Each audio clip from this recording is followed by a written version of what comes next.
Fucking roll. Oh my god. It's Sunday before Halloween and I'm recovering. That's not true. I didn't do anything last night. But I'm having some spring water. There you go. And today it's just me. There's no Roger. So we have a very special guest over here to my right. Return guest. It's been a minute since you were last on. I think the last time you were on was like in over Zoom and shit, right? Yeah, Probably 2020. Well, it's been a while. ladies and gentlemen, please give it up for Nicholas Whip. Hey, that's so dope. Dude. I like that. But before we jump into anything, you know what time it is. Aliens on the border. The Army Air Forces has announced that a flying disc has been found. Faster than light, spaceship of the future. By direction of the President of the United States, stay in your home. Is it human or inhuman? Earthly or unearthly? Born in that swirling inferno of radioactive dust, there is no word to describe them. We may be witnesses to a biblical prophecy come true. Why is it that we usually ignore the fourth dimension? Is this the human race of the future? Aliens on the border. How's your Sunday been going, bro? It's been good, man. I slept a lot. I always sleep really good when I'm in my old bed. And I woke up like at 11:30. Damn. Yeah, so it was awesome. And it wasn't too late, so I was able to like wash my ass and stuff. And Nice. get Wash here the on time. ass, wash the pits, Yeah, you got to. scrub the balls just a little bit. Just a little bit. Yeah. Give them the old 1-2. Dude, we're coming off of just like the Halloween Fiends festival performance show. I don't know what you want to call it. It was pretty fucking dope. I'm glad I was able to make it out, dude. Yeah, man. Great performance. Thank you. Albeit, besides the technical difficulties, but Yeah, I know. And I tried to just kind of prevail despite all the weird stuff that was happening with the sound. But yeah, I have not. I honestly cannot even remember the last time that I performed live. Well, let me think. It's been at least a few months, and that's pretty long for me because I usually try to do a show, as often as I can. But I've been working on a lot of music, so I rehearsed so much, and I've been looking up like breathing techniques and stuff, like trying to really control like my breath and stuff. So even with the sound difficulties, I was still very proud that I was able to like put those techniques to use and stuff. Cause fuck yeah, that's what's up. yeah, the stuff that I've been recording in my head, I can always like rap way faster, or like rap much more without having to breathe than I actually can, like physically. So For sure. yeah, so like on the recording, like you'll hear me do one verse can easily be like just like 4 takes put together, just because those are the ones that sound the best. But yeah, I spent like a good 2 weeks just fucking breathing. yeah. I mean, like you put your hand on your stomach. There's this guy on YouTube. His name is like Tyrone Jordan. And Okay. he's like the rap dude. You know what I mean? So he's like breath control, and like there's all these techniques where like you put your hand on your diaphragm so you could like feel how much air you got left. So there's a couple of videos where you see me. I'm like that. And dude, that shit works. Like, it's awesome. Diaphragmatic breathing, Yeah. bro. It's fucking Yeah. science. I It's just wanna be fucking like- science. I just want to be like the scat man. That guy. Just fucking going hard on stage. Who knows? You Yeah. might just all of a sudden, hit that kundalini while you're breathing and shit. Just disappear off stage. Bro, that'd be sick. That's just what I'm. ascend. Hell yeah. I feel like I'm on the verge of that pretty regularly. What have you been working on as of late, dude? Like, I'm sure a lot of people are curious out there. You've dropped like a lot of singles over the past year and a half or so already. Never was your last full length, right? Mm-hmm. How do what's the vision going towards? What do you think? At this point, what I'm focused on more than anything is just trying to. I know that I do want to do a project soon. I'm just kind of waiting for that like aha moment to happen where I know what I want. Not necessarily the theme, but like where I kind of stumble upon that new sound that I know I can build on.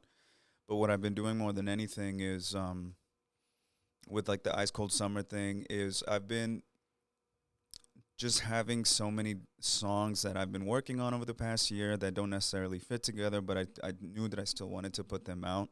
So I've just been kind of going back into the vault. There's a couple of new ones like New Love and Downtown 956. Like those are songs that I just made like on respective nights, and I was like, damn, these are dope. And it had been a while since I could just get one thing done.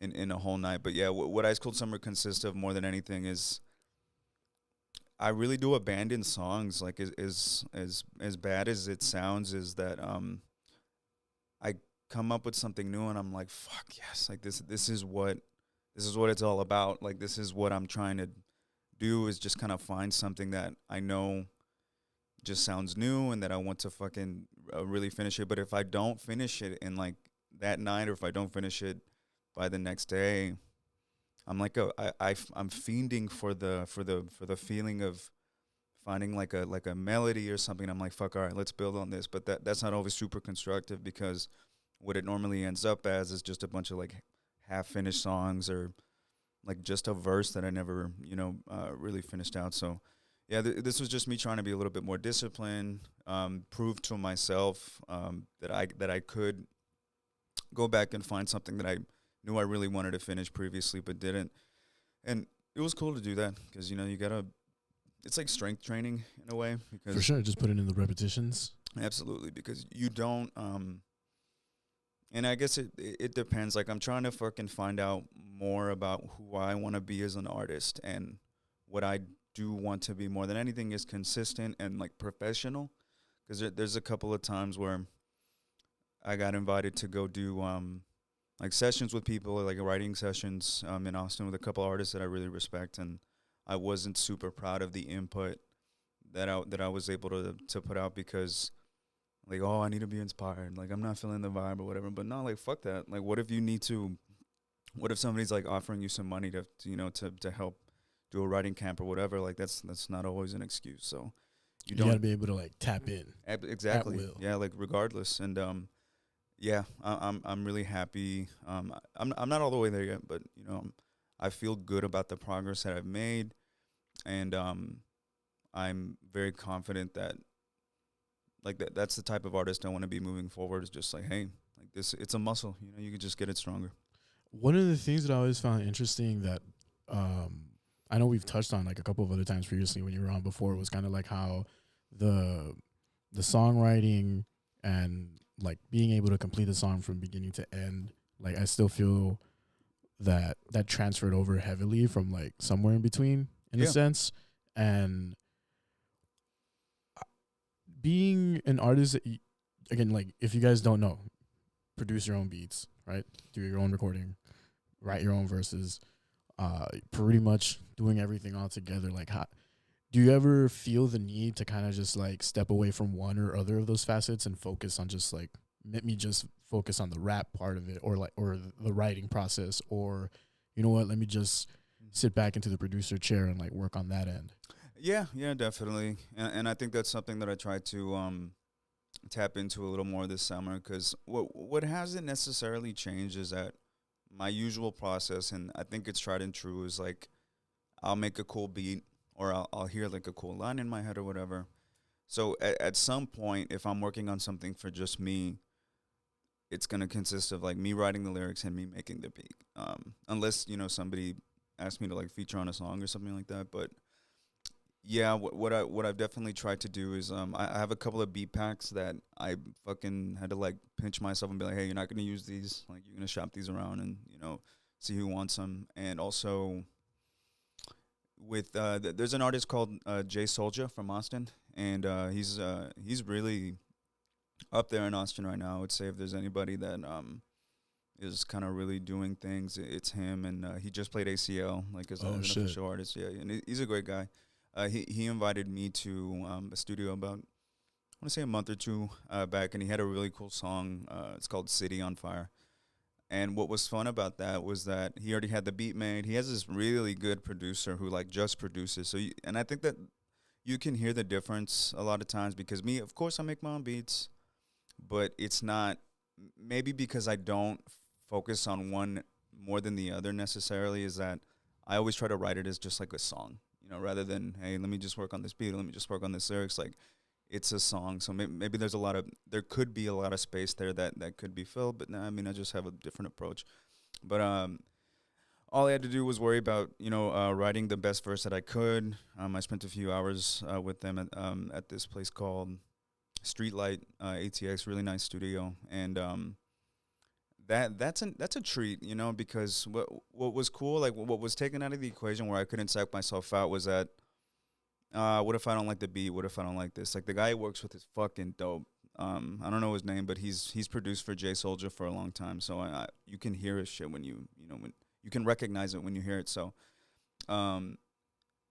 that is something that I was really proud of. I'll actually I'll send it to you because we have a draft, but he's gonna put it on a new project, so you can check it out. But I like the verse that I came up with a lot. It was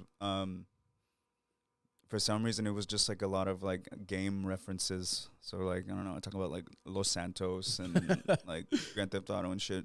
So yeah, it's definitely dope. And I think that does just go back to me trying to leave my comfort zone a lot. I just want to fucking be able to, you know, contribute for people to be able to approach me and be like, hey, if I bring something to Nick, I don't got to worry about it. Fucking rappers are so flaky, and me too. Like I say that because I am that. Is that let's link, let's fucking collab, let's do this, that. Nobody does shit, and it's a shame, you know. It is, dude. Yeah. And on that note, like being at the show on Friday and seeing like Raw, and then you. And then fucking Verm, and then Franco at the end. I was just like, fuck. Like, I hadn't been to a show in a fat fucking minute. Like, I hadn't been able to go any of the last times that you fucking came down and the stars fucking aligned. Thankfully, I had some gear on me, so we got some good footage and everything. Yeah. So, dude, it was just badass. And all I was imagining was just like, and I even spoke about it there in like my drunken stupor or whatever the fuck. But I really want to fucking make that shit happen. Te voy a decir una cosa. Mira, ya tengo una idea bien mamalona.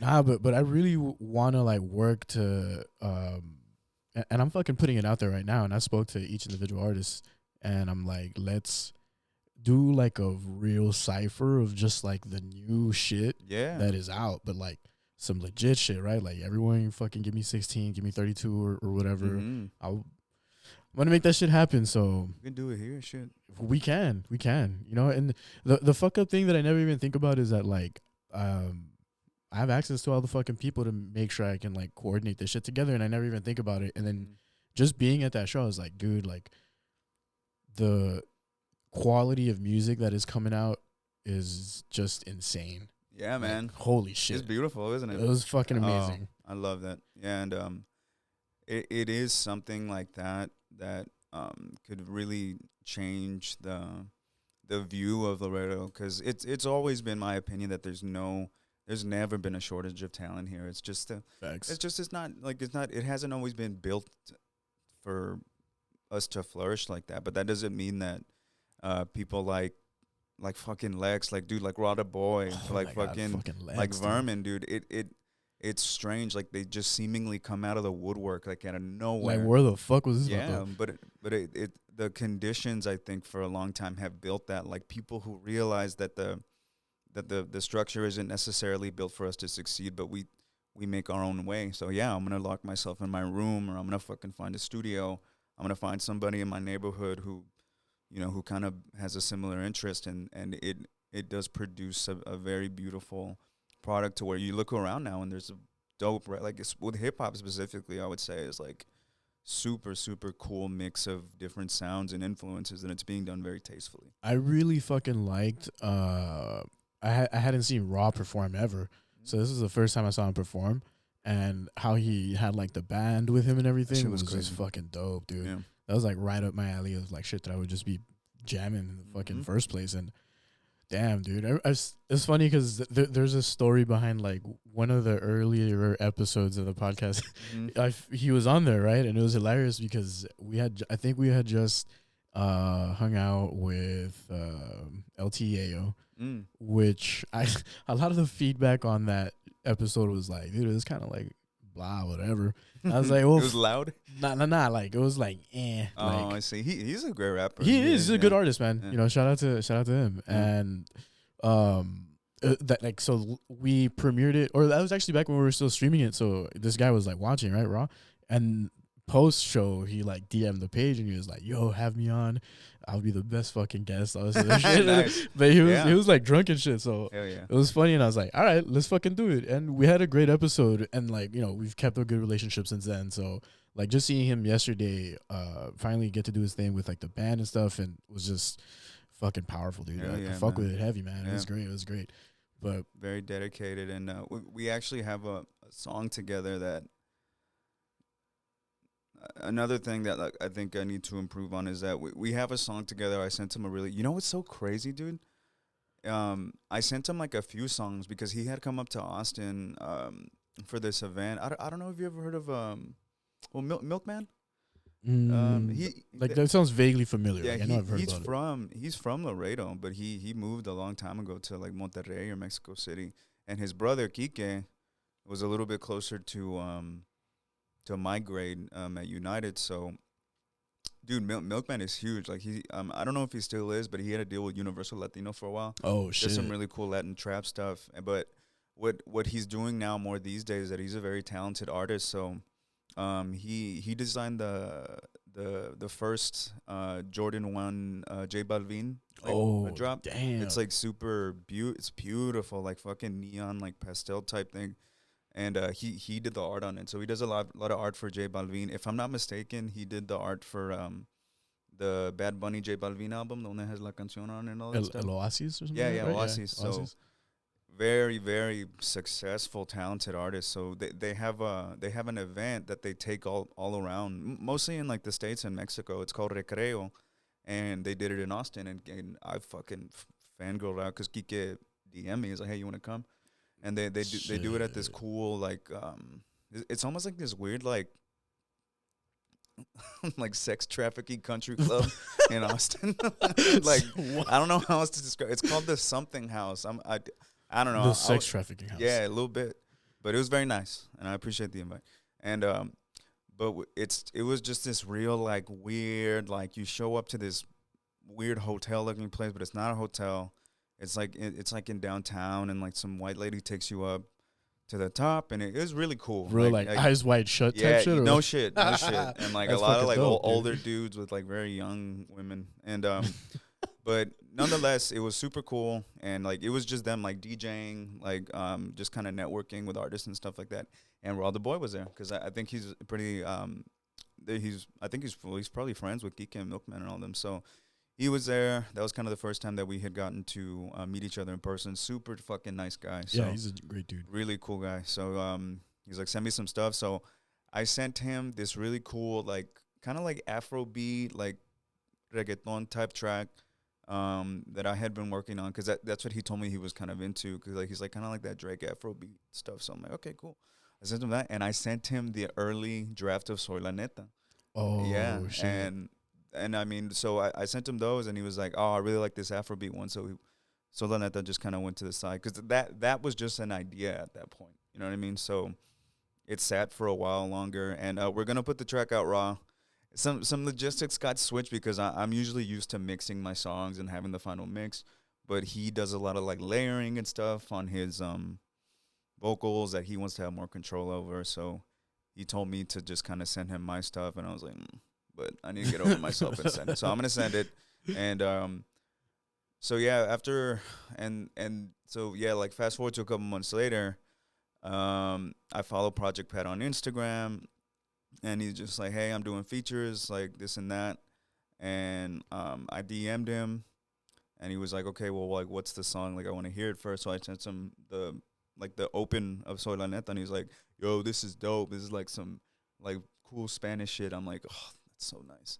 So he got the opening of Soy La Neta. Yeah, and that was something, and another kind of just I think that was something that kind of helped me realize that just because it's old to me, that dude, that's such a stupid thought. Like it's something that just gets in your way, and I think if in an attempt to become a little bit more self-aware and to just not.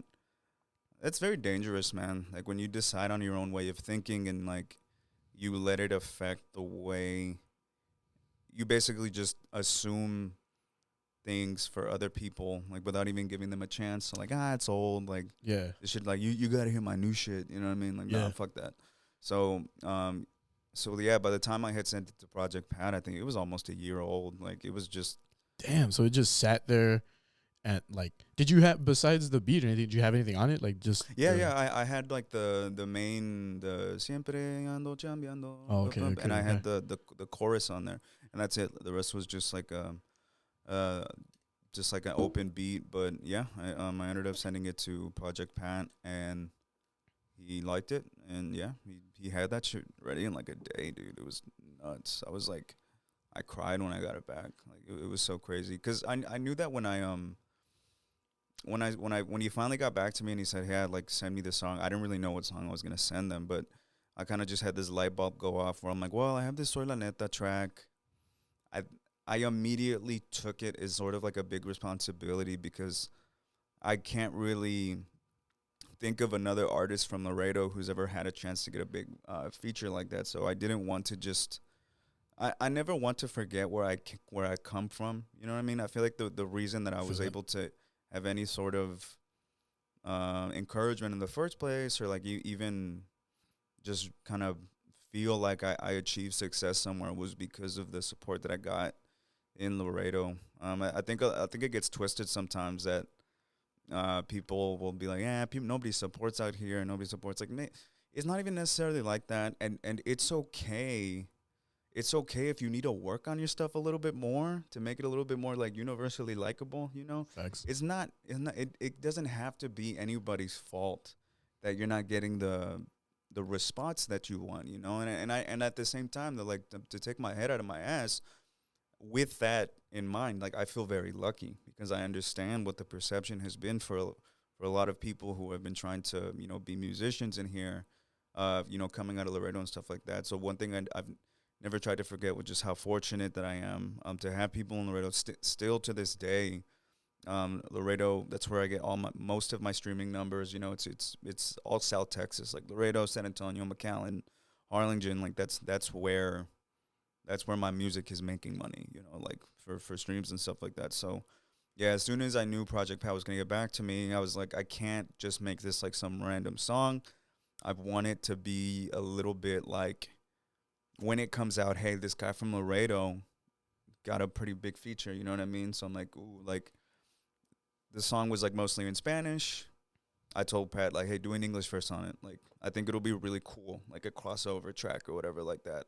And then when I got his verse back, I was like, damn, I need to follow him with, like, a badass English verse. Like, I don't care if the song comes out to be fucking 6 minutes. Like, I'm gonna get my fucking money's worth 100%. Yeah, so it was just so surreal, man. I can't believe it because even the fact that it was a feature from Project Pat is Crazy. is all the difference. Because dude, I'm not. This isn't bullshit. Like this isn't some weird like PR. Like, I grew up like, dude, I grew up listening to the Project Pat. I always loved 3 6 Mafia. I always loved like Juicy J. But like what kind of got me into it was like the early shit, like with like Lord Infamous and like the late '90s shit. But Project Pat's mixtape, Everything's Working, Mr. Don't Play. That I had it on CD. Like I ripped that shit to my iTunes. Like when I had my first computer, and I listened to that tape.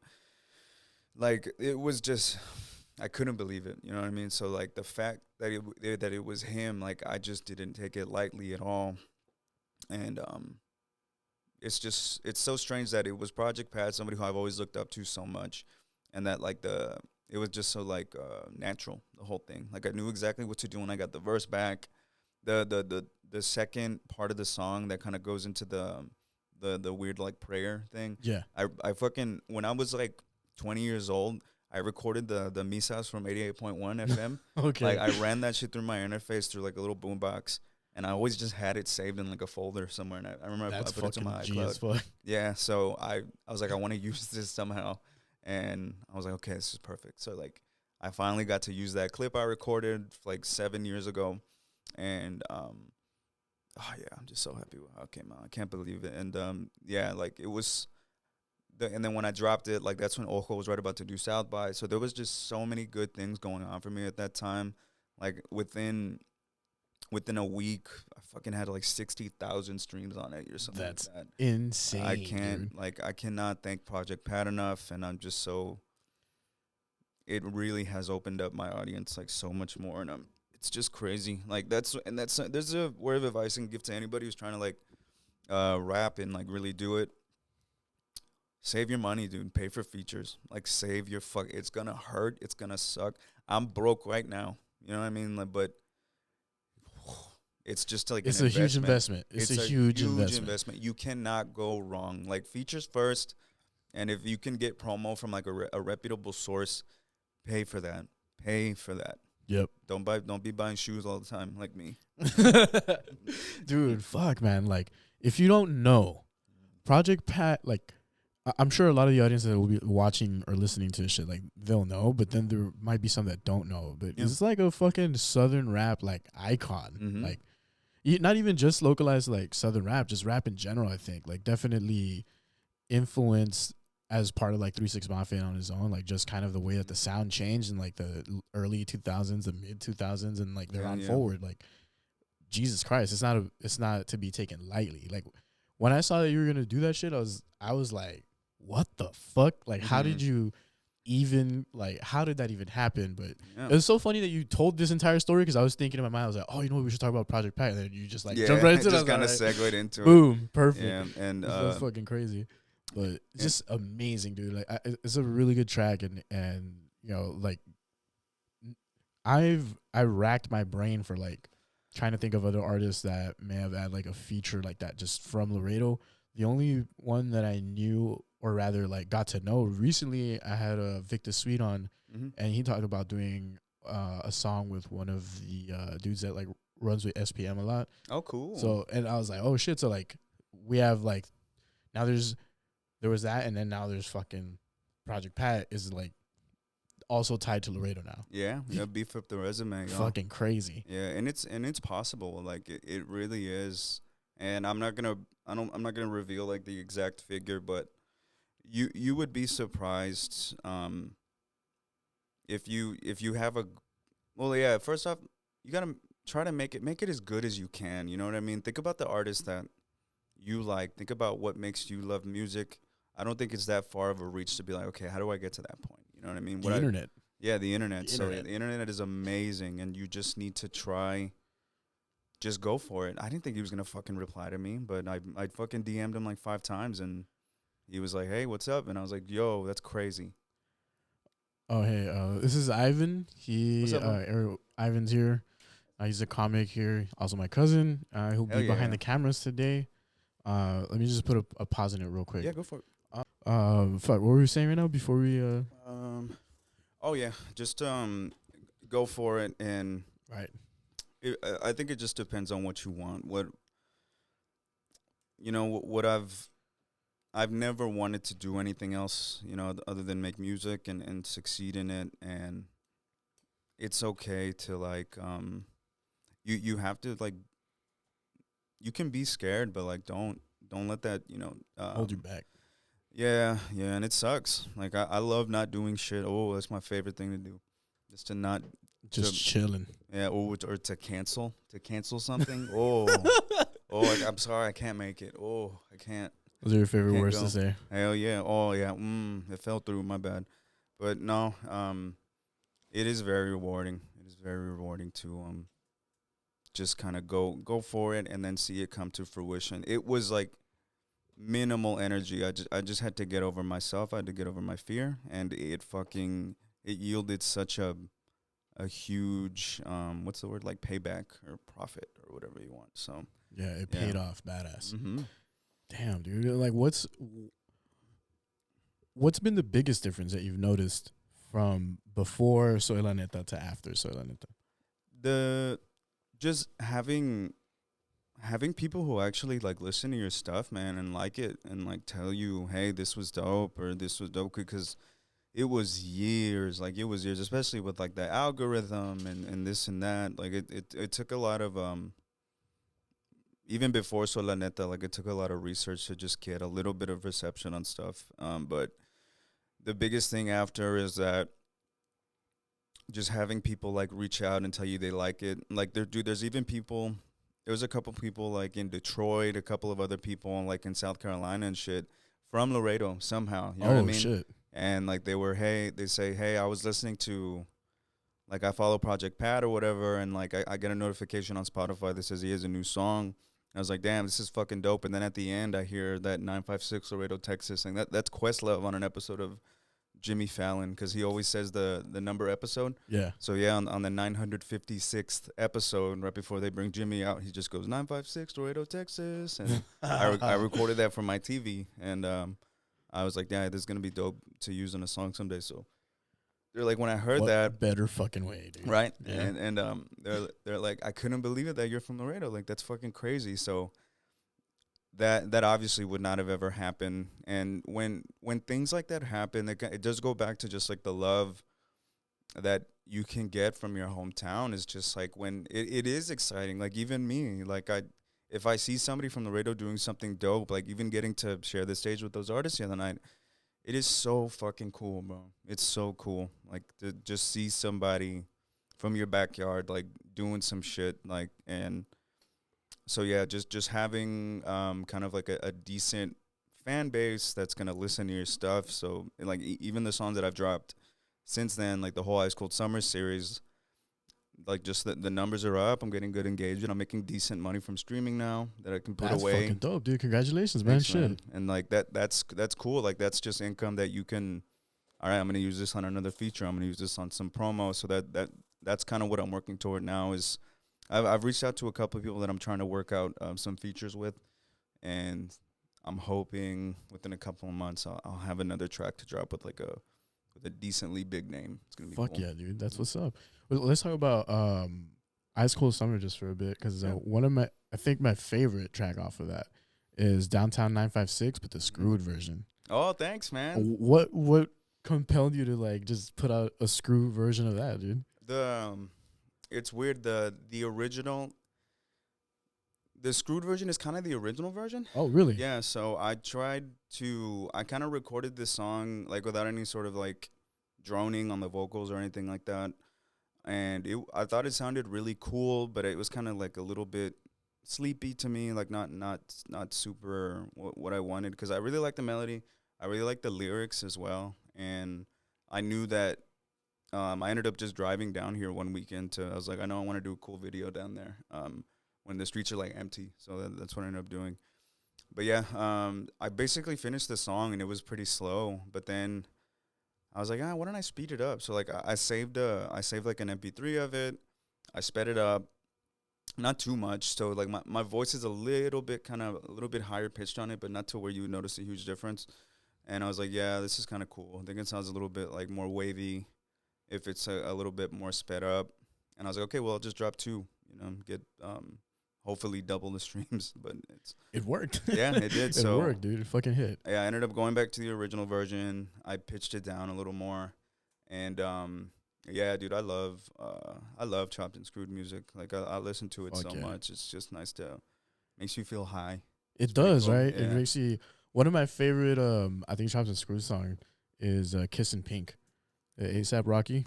Yeah. From like that first tape that he dropped. That's a good one. The screwed version is just like, I love it. Did I just drink an ounce of lean or something? Yeah, like, dude. Oh, bro, it's the best. And you know what's so funny? They fucking chop and screw everything. If I can make a recommendation, there's a chopped and screwed version of Phil Collins' In the Air Tonight. Oh, shit. That shit is nuts. That sounds fucking insane, dude. It's the best. I'm going to have to listen to that. YouTube is a world of wonder and amazement. It's fucking so cool. You should check it out. When it comes to the visuals that you've been putting out, like, are you working with someone, or are you shooting most of it like on your own? Like, no, yeah, I'm shooting it most of my own, and I use Final Cut like on my MacBook to cut them together. Just because, and this is just unique to me. Like, this isn't a testament to like, nobody wants to buckle down and make a video. I do have a videographer, Dan to the L, who does amazing work, but a lot of times he's very busy. Like, he's always traveling to do videos for artists all over the country. But I knew that I wanted to drop music sooner than later, so I bought a cool like a gimbal that I use. Oh, okay. And it's dope, man. It has like motion detection and stuff like that. And I do like I feel like something that's really that's like a proven method to at least increase engagement, because you don't even necessarily, I would prefer like a big high high budget, like set up and make really cool video, which I will still make. I have plans to shoot some videos with Dan very soon, but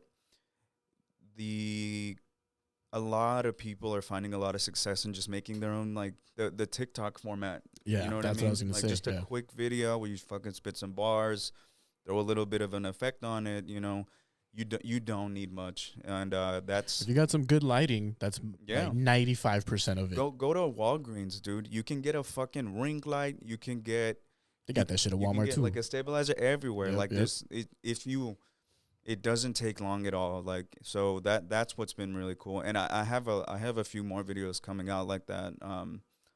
Just because that just for right now, that seems to be the way that people are doing things, and it's so ironic because even if like fucking look at a Tommy Hilfiger campaign or something like that, and it's made to look like a TikTok, or it's made Yep, to look like yep. it was filmed on a phone. So that's just the thing right now, and I've seen a great return on it. You know what I mean? That it finally gave me a reason to like redo my website, so I have all the videos on there. I put them on my YouTube channel and shit, and Get them on the shorts. Boom. yeah, get them on. I need to do that too, and That's what's up. There's this artist that I found, like, speaking of fucking TikTok and shit, of just doom scrolling while I'm Yeah. taking a shit forever. Legs falling Foggy Raw. asleep. Yeah, legs falling asleep. Your fucking elbows. you got the red circles here. on Yeah. your knees. Foggy Raw does a really good fucking job at like. Foggy Raw. That sounds familiar. He's I don't even know where he's from, dude. But like, if you go to his fucking YouTube or his TikTok or whatever, he has like, he does like, he calls them poems, but it's essentially like a quick 16, maybe like a 32 or something. Poet. Yeah, but like Yeah. they're dope. Like he Yeah. has one where they like redid Alicia Keys' "You Don't Know My Name," the beat. Oh, is it where he's in the Waffle House and shit? Yeah, Dude, okay, that shit is fire, fucking right? dope. Oh my god, I've seen that a million times. That's Same. crazy. That 1 minute and 30 He's seconds so clip. smooth. I Yeah, fall dude. in love with him. I want him Yeah, to be my man. boyfriend 100%. after watching that shit. Come on to the podcast, Foggy, bro. Yeah, please. And- Yeah, and that hang guy's out. fucking amazing. Yeah, dude, he's got that shit like super down. Like, Mhm. I think he put out a couple like since then. Like that was the first one I found, and I was like, who is this fucking person, dude? And like, found his music through that and everything. And he's pretty good. I fuck with his shit, but like that style of just shooting shit into like a condensed, I don't know, minute to like minute and a half Minute to thing. 2 video. Yeah, minute to 2 minute video. Yeah, it's a big and I like that. You know what I mean? I don't kick the way that the way that the culture is shifting, whatever. That's exciting. Change is good, I think, for the most part, unless it's obviously not, but that's a different conversation. But when it comes to just like the simple stuff, like the trivial stuff, like how we consume media, how we do this and that, yeah, I mean, my knee-jerk reaction a lot of times is going to be, oh, like it's not how it used to be or whatever. But no, like if you peel it back a couple of layers, it's just a different version of the same thing. We like, when I was a little younger, it was mixtapes. You find an artist, Piff, boom. yeah, Dat Piff. You find them, you want to keep them to yourself. But if they're that good, they're just gonna fucking grow. And the medium is just changing. Like Foggy Raw, like so many people have probably found him TikTok or Twitter where I saw it. That's like the new Dat Piff. You just consume it differently. Yep. And you find it's like, hey, nobody really knows about this guy. I fuck with him heavy. Like he's mine, or almost in a way. And that's just the new way that gets done.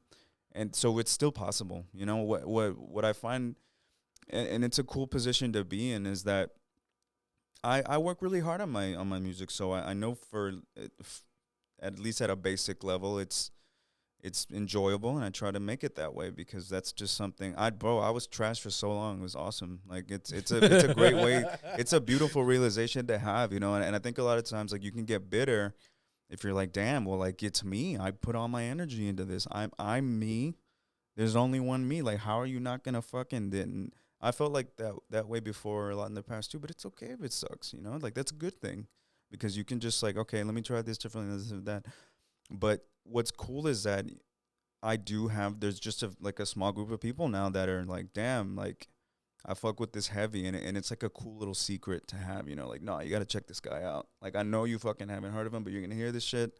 And you're going to fucking and you're going to like it, it. and that's great. Like, that's a blessing. I fucking, like, Here's a question that I don't know if I've asked before because I can't recall. Mm-hmm. But like, what triggered the transition from going from like guitar player slash like lead singer to like hip hop?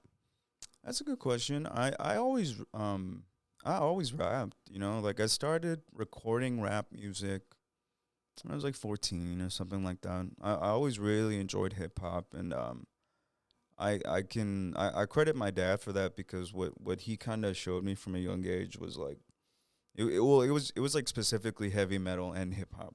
So like Black Sabbath, Iron Maiden, bands like Rush and stuff like that, but also like Beastie Boys, Run DMC, like Snoop Dogg, Dr. Dre, all that shit. So I never really had a remember like back in the day where it was like, do you like rock or do you like rap? You know what I mean, not one or the other. It was so silly. But I just never like had a preference. It was just both. I really just enjoyed good music, you know, and like that's nice. And so my focus for most of my years wasn't somewhere in between. We started performing when we were like fucking 12 or something like that. It was awesome. We play AJs. We do like Radiohead covers and stuff. But I had always I really loved playing in the band, and then when the kind of buzz about, you know, Sib had started to go, and we started to go out of town and play and shit and do South by and stuff, like that was sick. So I always loved it. But yeah, like kind of in the later years when I was about 17 when I left Laredo, we didn't necessarily go our separate ways because we still had shows booked. So, you know, if we knew we had a show, we would go meet in San Marcos or meet in Austin and, you know, rehearse and get out to it. But on my own time, like I was just making what I thought was really cool, like rap and electronic music and stuff. Started to put it on SoundCloud. And it was cool. It was like during that time in SoundCloud where I don't know what changed about it, but if you uploaded a song, it would just go out into the ether, man, and people would listen to it. It was like less algorithm. Yeah. And it was just like, here is what's being put out. Yeah, the shit would actually like get listened to, and like you would find other artists and be like, hey, I listened to the song, it's dope. Like there's a lot of artists that I still keep in touch with today from the SoundCloud era that are doing great things, like Monsta, or you might find him under Brother STL on Instagram. Fucking amazing rapper that I would not have found if it wasn't for SoundCloud. We have a lot of songs together, but so yeah, just as like kind of the schedule for Somewhere in Between had become less and less. David, the bassist, was going to law school. Cesar, the drummer, was just he had moved pretty far away. So yeah, I mean, and it was never bitter. I just went to go visit David in Houston the other day. We spent the weekend together. It was awesome. The other week, I should say. So yeah, we're still very close friends. David is, I mean, he's probably my best friend, you know, because I've known him since I was so young. Since I was like 10 years old. And but yeah, there just came a point where I like, yeah, it just kind of goes back to where I don't and it's not this like weird like, oh, I have to do this type thing. I just really love making music, you know. And so yeah, I mean, hip hop just became my thing. It was cool too because like I think like the sign of a new age artist, you know, like one that's like succeeding is one that has different kind of genres in there, you know. It's not always straightforward hip hop, but that's something I still like to do.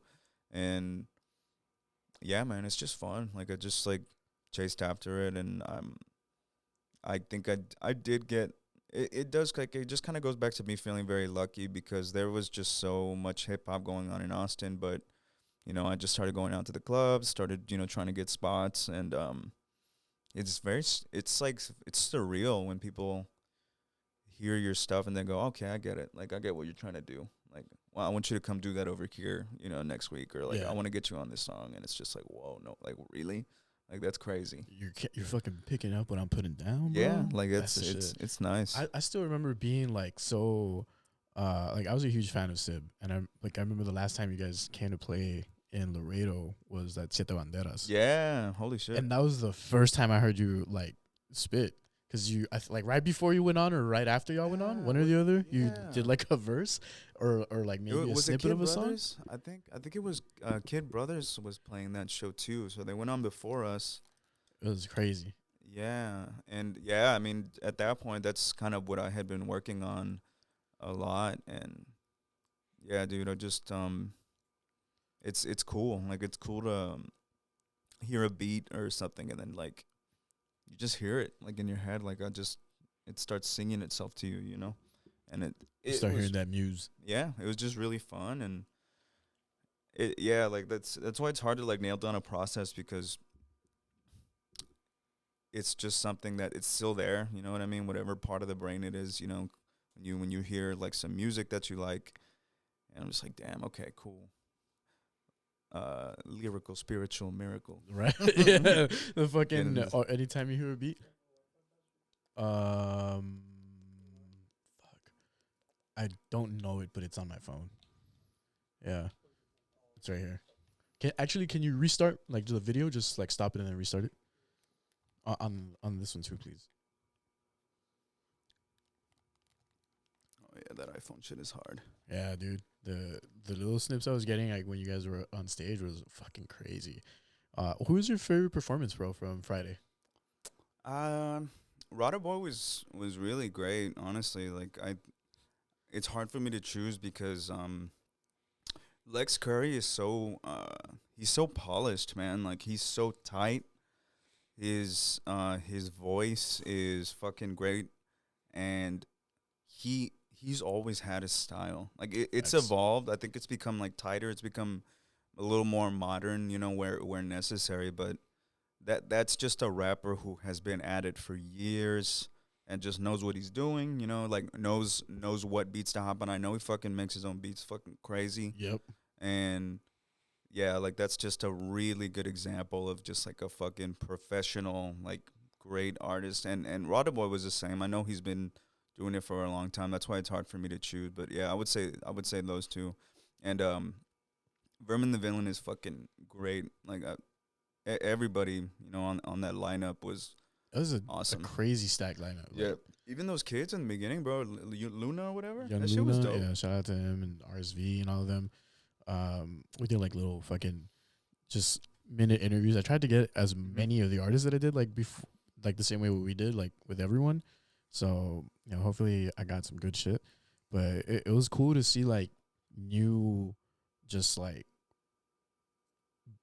blood in the sense that like they're just go for it. Like they're just like about it. Like they're like, fuck it, I'm driven as fuck to like do it and I don't care.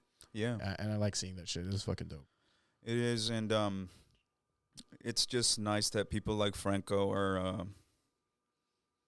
still going at it, you know, still providing a platform for artists to come and perform. Because that's really all you need, man. Like it really goes back to like build it and they will come. And it's so beautiful because in this age where people more often than not are just kind of do what wherever the culture is moving in, like everybody, and it's crazy. There's tons of TikTok stars in Laredo. I didn't even know. And yeah. We recently met one of them. Like he's been going to the open mics and stuff. Really? Yeah. Which one? Juan Emilio. Juan Emilio. What's his TikTok name? Do you know? It's Juan Emilio, right? It's on TikTok. The same thing. But he does like sketches and shit, like short, like. That's fucking dope. And he's a pretty funny guy. And we've been trying to like have him on the podcast too, but Vato's never around. I was in San Antonio or some shit. I don't know. I was busy. Yeah, always busy.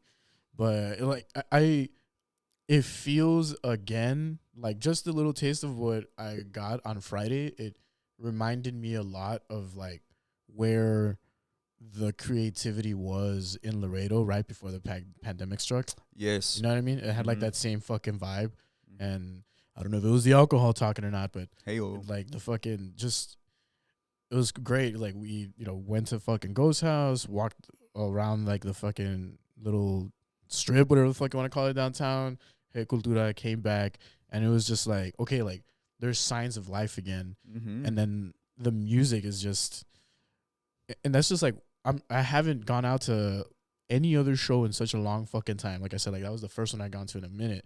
But if that's where like rap or like hip hop, whatever you want to call it, is at right now, I'm kind of curious to see like where everything else was. Cause like right before the pandemic struck, I feel like rock and like alternative or punk or whatever the fuck you want to call it, like it was so prevalent and like so many different bands doing a whole lot of stuff, and hip hop was a little bit more like nebulous, or it wasn't as Yeah. concrete or like put together as it was, like from what I just saw this last Friday, I think. And now it's I kind of feel like the hip hop artists are coming together a lot more. Yeah, At the least kids from are here. all right. Yeah, yeah.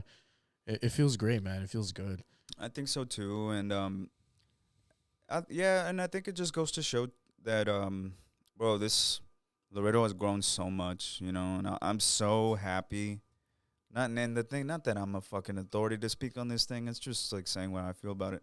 I'm still very happy with what downtown has turned into. Like it's wherever it started. I know that the city government and stuff was kind of the deal where we want to make it the spot, even if it is just a bunch of clubs and stuff like that.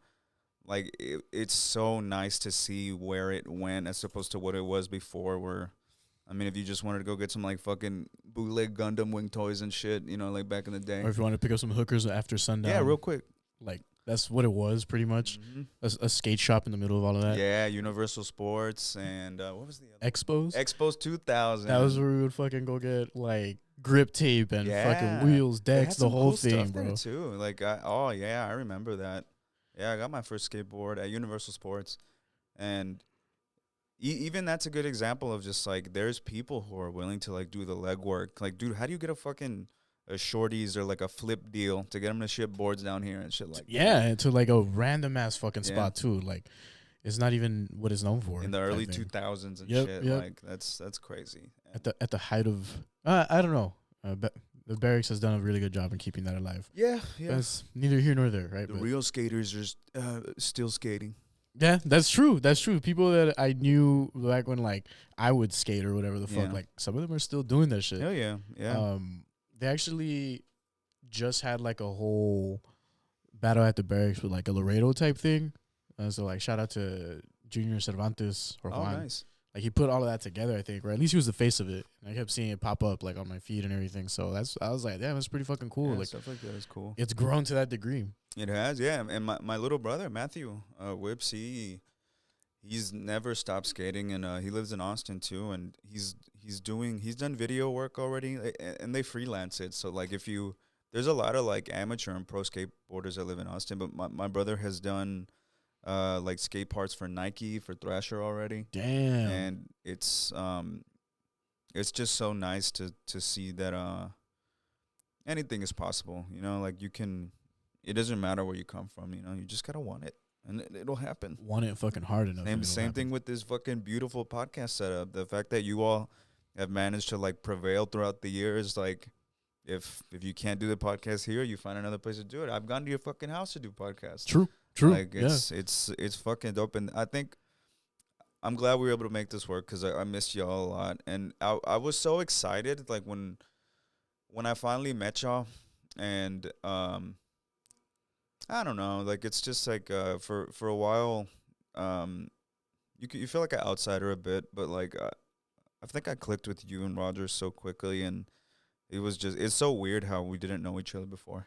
It's yeah, cool, right? I know, right? Like, and it was like again, like the only like I knew of you, and just because like I would fucking go see Sib whenever I had the chance to, if you guys were playing here or something. But I was always like, that guy is fucking talented, bro. Oh, thanks, man. And I was like a hater, Hell but yeah. like I feel you. in a good way. Like I hate fuck, myself. You're so talented. Like I fucking hate you. I'm kidding. Nah, I feel you, bro. No Nah, problem. but yeah, like it was just cool as fuck to like finally get together and shit. And like when you started like making rap and everything, I was like, bro, like that's, I don't know. To me, like from the outside looking in, it was just cool as fuck to see like how the talent just did translate. Like, you know, I mean, like Thank not that you. now knowing the story you shared was like, I mean, you were always like 1 foot in one and 1 foot in the other. Yeah. Not I didn't know that, right? So like to me it just looked like, oh, this dude is just I was curious to see. I was like, so I remember that last performance that you guys did at that venue, and I was like, what? So like I guess he's rapping now. And I think Caleb, the drummer from Los Leones, he was like, oh yeah, dude, check out his SoundCloud. And I was like, oh, okay, let me look at it there. And like I think maybe like Prelude to Life was like one of the ones that you had Yeah. at that time. And I was just like, damn, dude, like the sound is fucking badass. And so it's been a treat to watch it progress how it has. It's amazing. Thank you, And, man. like, I appreciate that. I don't know. I'm gonna take your dick out my mouth for a second. No worry. I do not mind. Yeah, no. I just I want to make sure that, and this is true for like all my friends that so happen to be doing whatever it is, like whether it's like music or photography, videography, like anything in that lane, anything in like the creative scene. Like it's always awesome to see like the progression, and like I always try to show love because there's so many people that don't. Like, yeah, dude. I remember. I'm gonna steal J Ram's whole thing with like the 2-hip or whatever, but that was one of the things that was like Laredo was known for, is like you're too cool to like show love, and it's cool to hate. Yeah, and I'm like, nah, like what for? Like, well, you think you're cool? Yeah. You think you're doing something, but you're not. Yeah, dude, you fucking loser. It's in all of us. Like a lot of times, and yeah, especially when I was younger too. Like, you know, it's like there's so much land. Like you don't. There's so much space. Like they're not always having to step on your toes. You know, like it's not. And you all have done such a great job of like of highlighting not just music, dude. I've fucking seen you highlight businesses, highlight other podcasts, help others fucking launch their own platforms and shit. Like, and that's how it should be, bro. Like, there's enough shine out here for all of us. There's enough money out here for everybody. There's an abundance of everything. Yeah, it's already been printed. You just got to go out and get it. Yeah, you know, they just print that shit. That's all it is. It is. There's no It's gold just, standard. Nope. Fort Knox is empty. Yep, Fort Knox is empty. It's all fiat currency. Hell yeah, it's a bunch of IOUs. No, I'm kidding. Don't. This is not financial advice. Oh, hey. I'm kidding. But fuck, man. Putin was right. No, Putin was right. There's Nazis in the Ukraine. Did you know that it's not the Ukraine? It's not? It's just Ukraine. Ukraine. But it sounds so weird saying it that way. That's the left-wing liberal media. Just the Ukraine. Yeah, like, they took our the. Yeah, man. Them, it's a they, them. They crane. They crane. Oh, I don't no. know. That's a joke. Please. This is, hey, don't forget, this is also a comedy podcast. Kind yeah, of. come on. At least it's like hosted by two comedians, and then a regular succession of guest co-hosts that are also comedians. Mm-hmm. So, have you been doing stand-up? Yeah, man. Really? Yeah. I have a little bit more seriously. Actually, just had like my first like 10-minute spot a couple of weeks back, and it went well. Surprisingly, I was like, "Oh shit, that's great! You're funny, way." Thank you. I appreciate that. I appreciate that, and like, it's hard, bro, because this puto is really fucking funny, dude, and like. I get that vibe. Like the strong, silent type. He's doing work or some shit back there. Yeah. No, you're good on me. Nah, but it's hard way because like the people that I hang out with that also do comedy, right? Like Ivan or Roger, like they're fucking good. Like, yeah. And I'm just like, fuck, you know. So like, that'll push you, no? Yeah, for sure. I want to see your stand up so bad, bro. Oh, I want to see it. Oh, ooh, shit. Tons of what's the baby joke? Oh, yeah. Oh, Lord. I haven't done that in a minute. And the last time I did it, everybody's like, that's such not a good joke. And then Roger and this other comedian, Sarah, made me tell it to them when we were doing like a live stream. And I did. And they started fucking laughing. I was like, you see, it is a fucking good joke. Don't tell me it's not. It's just funny, but like people are not like, they don't have that kind of humor. So they'll be like, what the fuck? This guy's no. I like, love. You have to understand. Yeah, because the joke isn't about like the baby; it's about the absurdity of the entire situation. Not. Like, oh, bro, but see, I love it. Como la gente está pendeja aquí, güey, no ven eso. Nomás ven a un bebé chupando una verga. Yeah, for real. Oh well. But see, I think what's cool that's kind of come from that is. I love comedy that like pushes the envelope because it's just so. And the thing, it's just my opinion. Like I'm not gonna fucking crack like what's the word, like a tasteless joke or something. Yeah, or no, like, not like that. Like I'm not gonna knock anybody. That, okay, whatever. Yeah, Because hey, I mean, if that's just if it goes in your head and it makes you mad, what the fuck can I do about that? But I love recognizing when a comedian is doing that.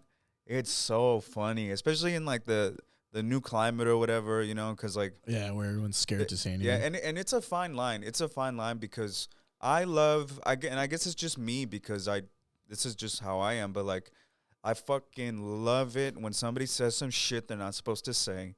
That shit is the best. because it's like fuck you, whatever. And again, like within taste, like I yeah, think like if you're not blatantly racist, or like if you're not blatantly fucking, if you don't like fucking, like if you really mean this shit, okay, like yeah, you can tell. But like if you know someone's joking, that's great. And I love it when I love comedy like that. And then also at the same time, like on the other hand of it, I think that there's a genre of comedians as well, like kind of bigger comedians. Like I don't know who to name per se, but like they're like fucking like fuck cancel culture, like it's the fucking thing. I'm like, it's not that bad. Like you just gotta fucking like if you do it well, I think the majority people are like like, receptive right, to it. Yeah, for sure. Yeah. But yeah, dude. So like I had my first 10-minute spot, and it was cool because like right before then, like I think I'll be completely fair or like critical of myself when it comes to comedy because like I'm just trying to be as real as I can be, but like I consistently try like new stuff every time that there is an open mic, and I know that there's some bits that I've had that have worked, and like I'll just pocket them away because I'm like, okay, like that's build a set. Yeah, right. So like that's good. Like we don't have to really touch on that or whatever. And so a lot of the times, like I'll just eat shit on stage. Good. Right? Like yeah, exactly. And I'm like fuck. But when they asked me to come out to that showcase or whatever and like actually do a 10-minute set, I had never done more than 5. Like the only other showcase that I've been on was like way back, like pre-pandemic at the happy hour where I was hosting. But hosting is more fun to me, at least, because like you have a lot of wiggle room to just like keep the vibe up and like fuck with the crowd a little bit or whatever, as opposed to like I have your attention for fucking 10 minutes. Like, oh shit, this is crazy. And so like the week before, in preparation of hit a mic, went well. The 10-minute set went well. The mic immediately after that. Oh, I got asked to do like a guest spot. I think like last week. Was it last week? Yeah, last week. Last weekend, I got asked to do like a random guest spot at Cultura. There was like a. That's the spot, man. It really is. It really is. It's a fucking great spot here, and fucking did great. Like killed. I was like, oh shit, but like that was probably the best set that I've ever had. Right. Like that, just that 5-minute set. This guy's like, fuck yeah, like by far. it was really funny. Like that's great, and it was good. And so I was kind of really feeling like, oh fuck yeah, like I got my feet under me. And then fast forward to like this past Thursday where I co-hosted the second half of the mic drop, right? The open mic that's at Cultura. Normally it's Roger and Franny, but Franny has a play or some shit, so I stepped in, and it was the Halloween mic, and usually like. Those are fun because everyone's like dressed up. Yeah. Everyone's like wants to fuck around. Like, you know what I mean? Like it's a little bit more open. Ate shit. Like badass ate shit. Like quiet. I think there was like one bit at the opening of the set that I did that like got laughs. And then it was just like straight up silence. And people are mean, bro. It was like, I deserved it. I wasn't doing great. Like I didn't really prepare with anything, and I didn't want to just go back and do the stuff that I knew. Although maybe that might have been the play because the crowd was like it was a good sizable crowd. So I was like, just bust it out. Fuck it. Play like acted out play. Yeah, like who did a play? LC I guess put some shit together. That's cool. Yeah, and it was like an open casting call. So. Like Sweeney Todd or what was it? I don't know. Oh, okay. I don't know. I'll be real. I'm sorry, Franny. I'm sorry. So had a bunch of theater kids come out. What's up? Hey, where's our representation? I know. Shit, bro, not here. That's where. Baby joke.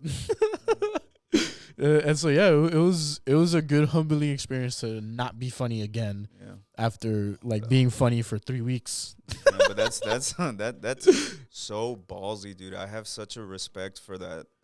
Because that is stand-up comedy sounds so much scarier than performing music or rapping or whatever, because like that's an art form. Like, dude, I fucking love stand-up comedy. Before I even really wanted to be a musician, like I wanted to be George Lopez. Like I don't know, like that dude, was just I think we all did at a certain point. Like when I was like in elementary school or like early middle school, I would like write bits and stuff and.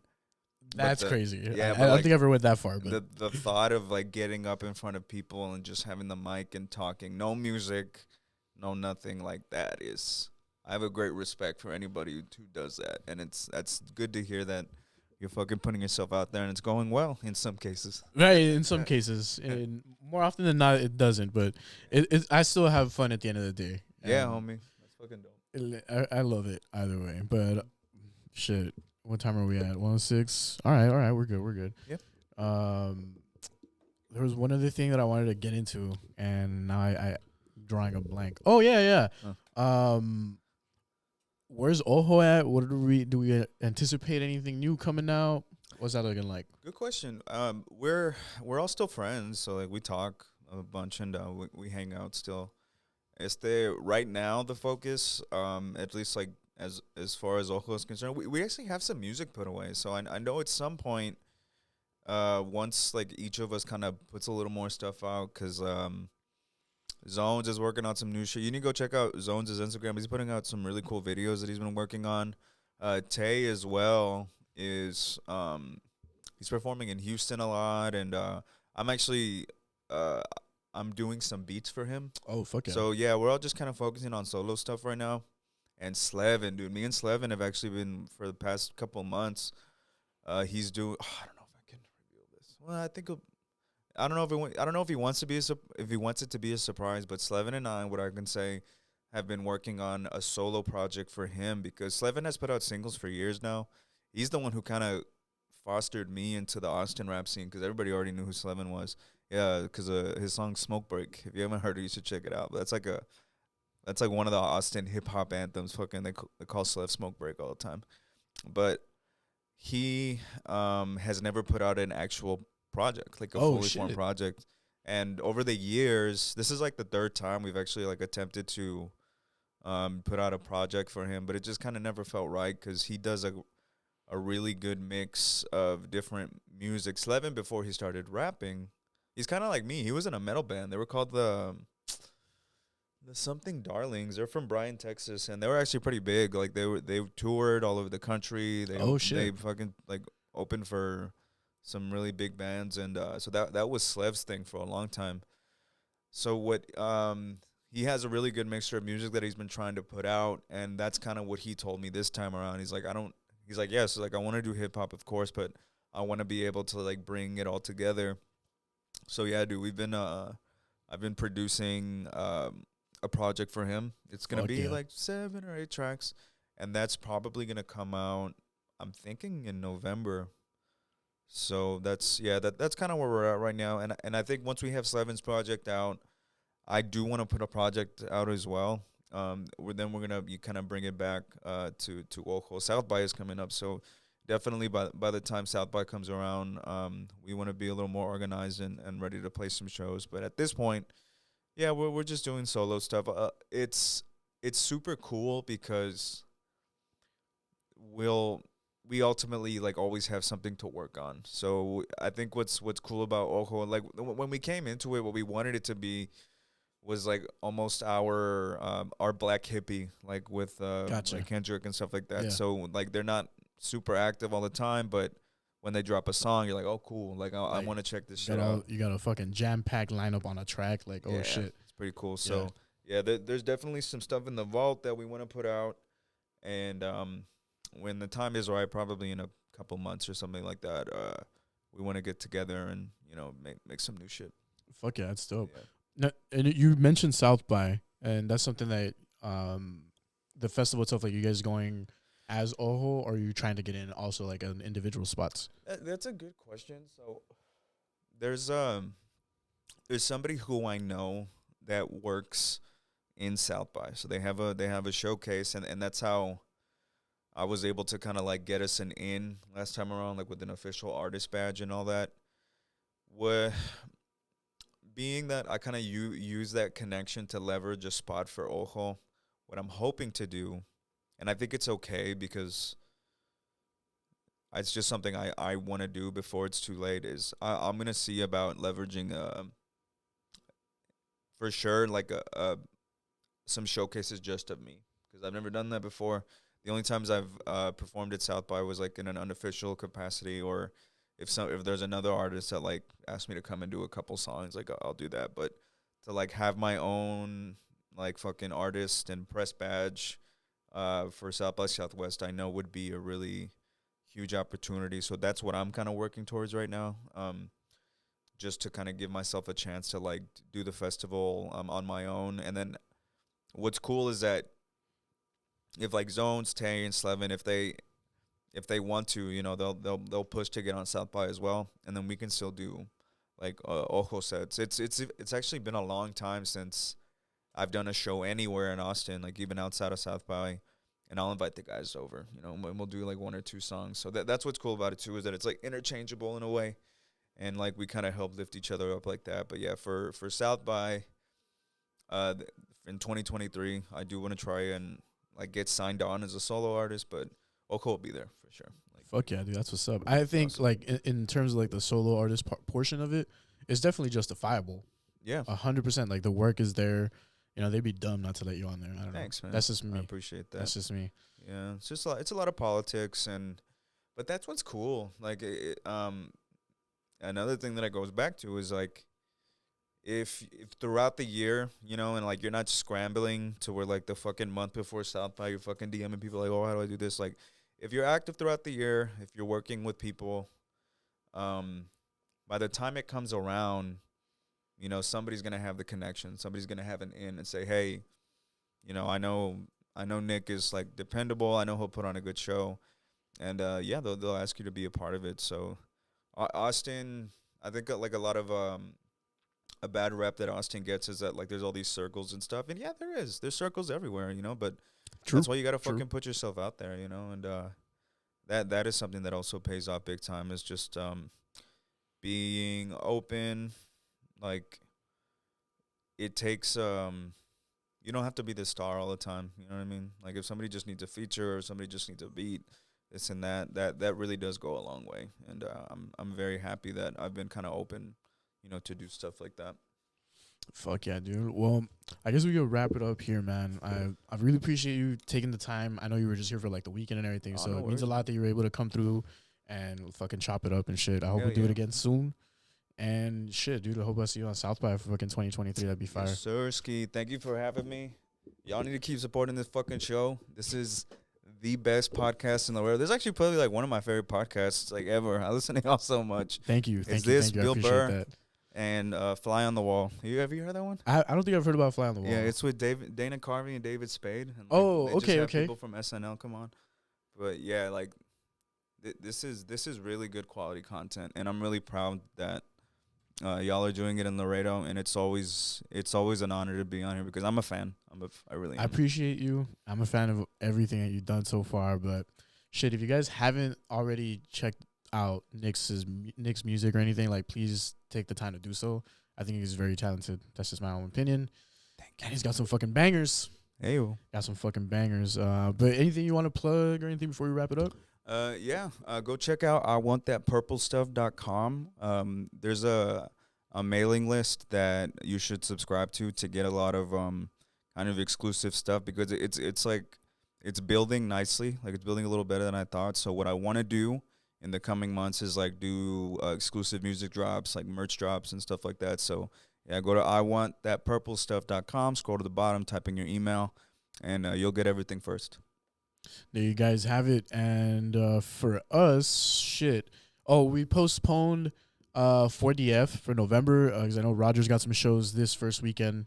By the time you guys are hearing this, it'll be like at least November the 4th, so this weekend. Nice. But yeah, we'll make sure we keep you guys updated on that. We're probably gonna move it to like the second week of November.